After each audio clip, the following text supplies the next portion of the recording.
ప్రతిబింబం ఎంతో సుందరంగా ఉంది. దీనికి కారణం ఏమిటి?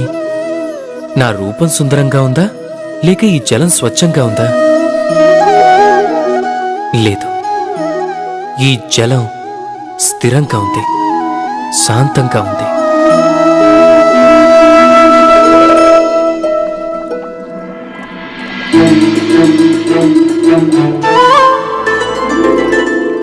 మీకు అంతరం కనపడుతుందా? జలంలో మార్పు లేదు, రూపం కూడా అదే. కానీ ఇది స్థిరంగా లేదు, శాంతంగా లేదు. ఆ కారణంగానే నా ప్రతిబింబం ఇందులో చూడలేకపోతున్నాను. కోపం వలన కూడా ఇదే జరుగుతుంది. ఒకవేళ మీరు స్థిరంగా ఉంటే, శాంతంగా ఉంటే, అప్పుడు మీరు మీ యొక్క ఆత్మని చూస్తూ, వింటూ అర్థం చేసుకోగలుగుతారు.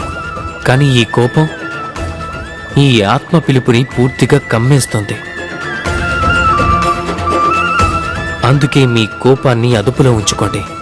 లేదంటే మూర్ఖత్వం వల్ల జన్మించే ఈ కోపం అనేది మిమ్మల్ని పశ్చాత్తాప అంచుల వరకు తీసుకెళ్లొచ్చు.